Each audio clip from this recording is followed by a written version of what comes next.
sa lahat, ba't ka galit? Ba't ka galit? Ba't ka galit? Hindi mo ba kayang mag-rap nang hindi humihiyaw? Kahit love song kanina ginagawa mong pasigaw. Hindi ko siya kayang mag-isa. Magtatawag na ako ng espiritu. Sumanib ka sa akin sa ito. Eto, alam mo, LD, no? Ang galing mo. Yung itsura mo, mukhang gago. Oh, para maiba, gamitin naman natin si Delo para rebuttal mo. Ikaw, anong sinasabi mong underground? Nagtataka ka pa? Eh, ikaw yung mukhang lamang lupa, tangina ka. Yung mukha mo, puro lupa. Bayag mo, puro buhangin. Kaya nga sa gapo, sa isda ka pinapain. Pero hindi kaya ni Delo yon, tsaka ni Saito. Pagsamahin natin si Righteous tsaka si Ngongi. Munang ina mo, ha? Mapanag ka, ma?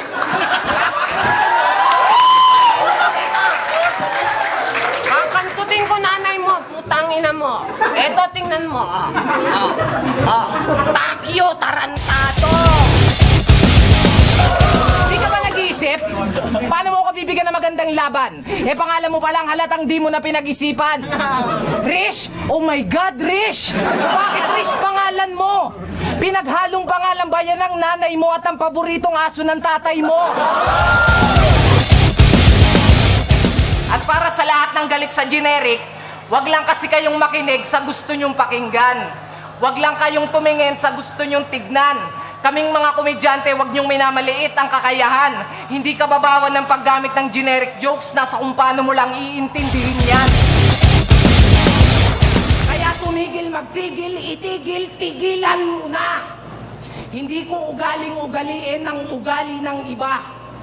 Kasi si Real Talk, kung sinong sikat, yung estilo nyo, ganun din. Nung sumikat si Balakid, lahat kayo gustong magmalalim. Nung sumikat si Lunila, halos lahat nagra-rap ng may multi.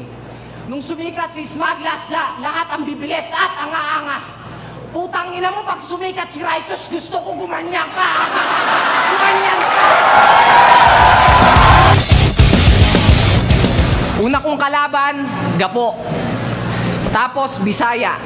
Tapos Gapo. Tapos Bisaya. Putang ina, Anigman, dito nakakatuwa. Isa tong malaking sumpa. Bigyan mo naman ako ng labang maganda, Anigma, one time lang, taga Maynila. Para pag uwi ko, pwede kong ipagmalaki.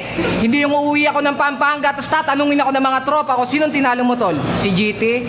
Putang ina, paano ko pagmamalaki yon? Yung mga sinasabi mo, hinayupa ka, tarantado, walang ganon.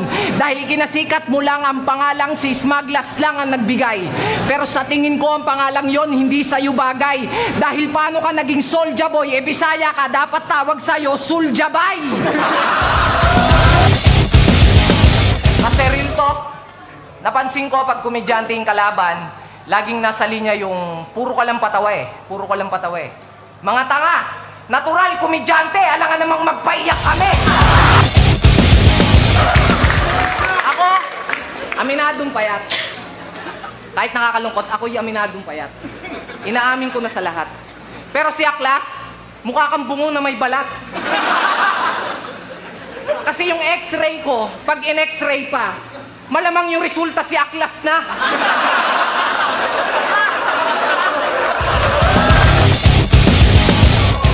Kasi marami dito ang iniisip, kababawan, komedyante, puro lang patawa to. Pero mas mahirap pagpatawa yan na sasabihin ko sa inyo. Mas madali pa nga magpaiyak, manira at manakit kaysa magpasaya ng ibang tao. Pero huwag kang mag-alala. Hindi ka nalalaitin ng iba. Matutuwa na silang lahat pagkat ngayong gabi ay lalagutan na kita ng hininga, tang-ina ka. Ano bang masamang hangin ng nagtulak at nagdala sa'yo dito para labanan ako? Hininga mo? Gago! Isang dating rakista na sa pagiging addict proud pa. Ako hindi ako gumagamit pero mahilig akong mandurog kaya tawagin mo kong durugista. Itong last battle niya, nag-English pa siya. Talagang sinusubukan mo ko. Hey, shut up, motherfuckers! If you want to talk about the universal language, which is English, I guess you messed up with the wrong person, dude. I know you can only speak in vernacular, not this way. I'm just telling the truth, not being a rude. You know what's the meaning of rude? There's a lot of meaning of rude. Coastal rude, rocky rude,